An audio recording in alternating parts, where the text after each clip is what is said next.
सुमित जी, अजीत डोभाल और विदेश मंत्री एस जयशंकर मॉस्को जाएंगे, इसके क्या मायने हैं? क्या ट्रंप को ये मैसेज देने की कोशिश की जा रही है कि प्रेशर पॉलिटिक्स अब नहीं चलेगी? देखिए, अमेरिका के ट्रम्प साहब ने बोला कि हमें आपसे आपत्ति है, आप रशिया से तेल खरीदते हैं, आप रशिया से हथियार खरीदते हैं, आप ये बंद करें। फिर इनका एक हवाई फायर आया था कि जी हमें पता लगा भारत ने तेल खरीदना बंद कर दिया। भारत के विदेश मंत्रालय ने माननीय प्रधानमंत्री के ऑफिस से बहुत क्लियर हुआ कि हम रशिया से तेल खरीदेंगे। किसी का बाप हमें ये नहीं बता सकता कहां से खरीदो कहां से नहीं खरीदो। बहुत अच्छी बात है जी, राष्ट्रवादी नीति पूरा समर्थन है और मोदी जी से जनता की यही अपेक्षा। और हमेशा आप जानते हैं जनता की अपेक्षा में तो 2 स्टेप आगे रहते हैं, बिल्कुल। मतलब खड़ा उतरना तो छोटी सी बात है, उनके लिए आगे रहते हैं। अब इससे अमेरिका की थोड़ा दिमाग का फ्यूज उड़ गया और उन्हें लगा चलो यार ये शायद तेल वेल पे बात सिमट जाएगी, हमारी बात रह जाएगी। मतलब ना, काणे को भी तो एक हाथ से दिखता है ना। तो हमने कहा नहीं नहीं, काने से काम नहीं चलेगा, तो कुछ और करना पड़ेगा। फिर अजीत डोभाल जी का और जयशंकर साहब का एक आर्टिकल आता है, एक विज्ञप्ति आती है कि ये साहब अभी अगस्त के मिड में ये जा रहे हैं जनाब रशिया। और ये ट्रंप की धमकी आई थी, आप जानते, 1 2 अगस्त को। उसके हफ्ते या 10 दिन में ये दोनों महानुभाव हमारे रशिया पहुंचेंगे। अब रशिया में क्या काम है जी?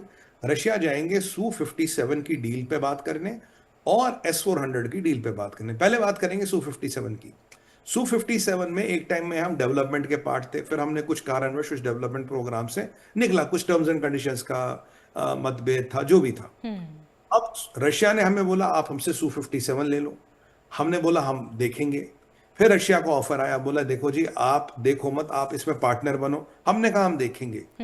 अब अमेरिका ने तेवर दिखाया। आप लास्ट टाइम आपके शो पे हमने बात की थी, हमने बड़े सटल तरीके से अमेरिका को बोल दिया भैया आपको F-35 नहीं चाहिए। जबकि मैं आपको ये राष्ट्रीय टीवी पे बोल दूं, F-35 बुरा जहाज नहीं है, बट जो अमेरिका की टर्म्स एंड कंडीशंस है, जो इनके स्पेयर पार्ट्स की कीमत है, जो इनके नौटंकी है, मतलब उसके होते हुए फिर ये सौदा महंगा है। फिर हमने रशियंस को बोला देखो भैया अब ऐसे बात नहीं बनेगी, ज्वाइंट डेवलपमेंट की बात होगी, को प्रोडक्शन की बात होगी। ज्वाइंट डेवलपमेंट यानी कि जब प्रोडक्ट कॉन्सेप्चुलाइज किया जाएगा, हमारा भी उसमें विचार विमर्श होगा, हमारी भी चीजों को उस पर ध्यान रखा जाएगा। और को प्रोडक्शन यानी कि कुछ यहां बनेंगे कुछ वहां बनेंगे। उसके बाद हमें इसमें राइट चाहिए कस्टमाइजेशन का। कस्टमाइजेशन का मतलब है कि हमें रडार इसमें और कोई लगाना है, हमें ये वाला सॉफ्टवेयर ना हटके ये वाला सॉफ्टवेयर लगाना, हमें ये वाला मिसाइल ना लगा के इसमें ये वाला मिसाइल लगाना, क्योंकि हमें अपने बॉर्डर के हिसाब से, अपनी परिस्थितियों के हिसाब से इसका कस्टमाइजेशन करना है। मैं दर्शकों को ये बता दूं, Su-57 ट्विन इंजन होता है।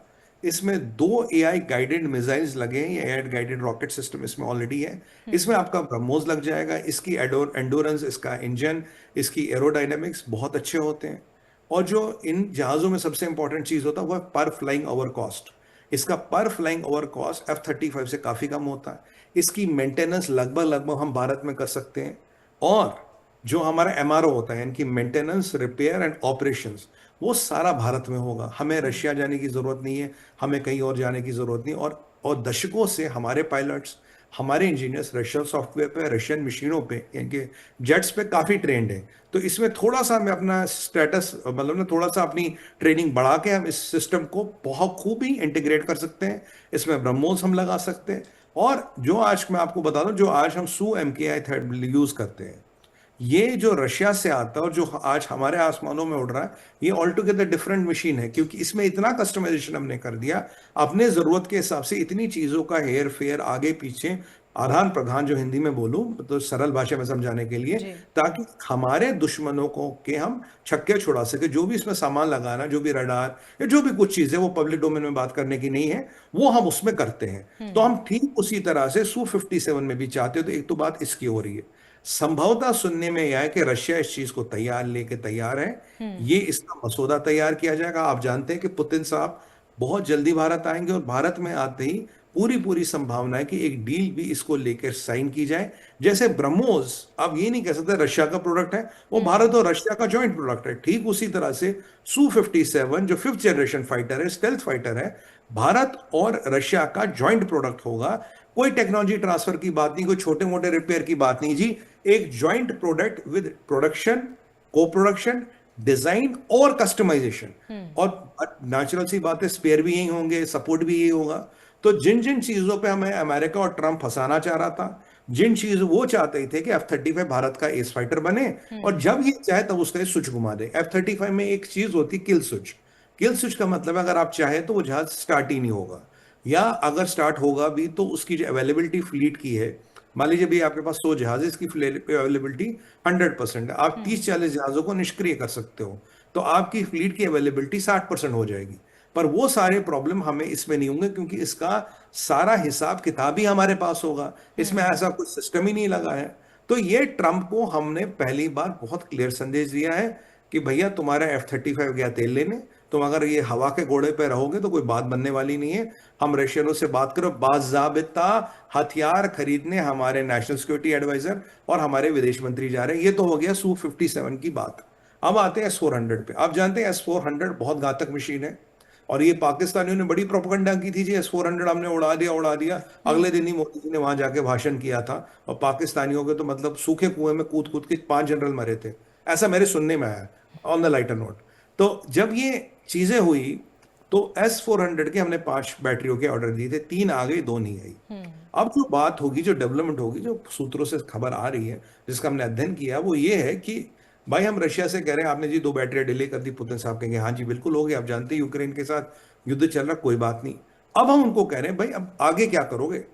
देखिए जो हमारे पास अभी S-400 है भी, ये S-400 नहीं है, उससे ऊपर का वर्जन है, S-450 आप कह सकते हो। रशिया के पास जो वर्जन है वो अभी S-500 है, जो सबसे एडवांस्ड है। ऐसा सुनने में आ रहा है, ऐसे सूत्रों के माध्यम से समझ आ रहा है कि कुछ ऐसे फीचर जो होंगे जो S-500 के हैं, जिनकी अभी साइबेरिया में पीछे टेस्टिंग हुई थी, वो कुछ फीचर हमारे जो आने वाले 2 बैटरियां हैं, जो 2 यूनिट्स बाकी हैं, उनमें डाल के दिए जाएंगे। और को प्रोडक्शन और जो इसके इंटरसेप्टर्स हैं, शायद वो भारत में हमें मैन्युफैक्चर करने की लाइसेंस मिलेगी, जिससे उसका इंटरसेप्शन का खर्चा बहुत कम होगा। मैं आपको बता दूं S-400 बहुत घातक वेपन है, ये हमारे आकाश तीर सिस्टम में इंटीग्रेटेड है। ऑपरेशन सिंदूर में S-400 ने 11 मिसाइलें दागी, और 11 पाकिस्तानी जहाज थे, ड्रोन थे या मिसाइल थे, जो भी थे, उनको खाक में मिला दिया। S-400 से अमेरिका डरता है, S-400 से पाकिस्तान डरता है, S-400 से चीन डरता है। और याद रखिए पुतिन ने कभी भी S-400 चीन को नहीं बेचा, पुतिन कभी भी Su-57 चीन को नहीं बेचेंगे। क्यों? उन्हें लगता है कि रिवर्स इंजीनियरिंग करेंगे, हमारे प्रोडक्ट की कॉपी कर करके बनाएंगे। और मेरे को एक और आपको ये बताते हुए बहुत बेहद खुशी हो रही है कि भारत भी अपना S-400 जैसा एक प्रोडक्ट लगभग हमने बना दिया है। तो हमारे पास एक रशियन वर्जन भी होगा, एक अपना वर्जन भी होगा। ये सब चीज़ों को आकाश तीर में सेट किया जाएगा, और भारत की का जो एक अभेद्य कवच है वो और भी मजबूत होगा। और साथ में ट्रंप को ये बताया जाएगा भारत की रणनीति, राजनीति और भारत की रक्षा नीति ये लोक कल्याण मार्ग पे निर्धारित होती है, पार्लियामेंट में निर्धारित होती है, वॉशिंगटन डीसी में निर्धारित नहीं होती। भारत क्या खरीदेगा वो हमारा पार्लियामेंट ट्राई करेगा, वॉशिंगटन डीसी तय नहीं करेगा। राइट। इतना डायरेक्ट जवाब किसी ने अमेरिका को नहीं दिया। मैं आपको पहले भी कहता था मोदी जी भड़काऊ भाषण नहीं देते, मोदी जी ये ट्रंप की तरह भड़बोले नहीं है, कुछ भी बोल दो, कहीं भी बोल दो, अपनी प्रेस सेक्रेटरी को लगाओ। मोदी जी है एक्शन और टाइमिंग। यहाँ देखिए सीधा अजीत डोवाल साहब और जयशंकर साहब, ये दोनों तो आप मैं मतलब ये अगर आप दोनों देखें तो हमारे 2 शूरवीर मैं कह सकता हूं उनको उनको। और टाइमिंग देखिए, ट्रंप के धमकी देने के 10 या 11 दिन बाद ये मॉस्को में बैठे होंगे।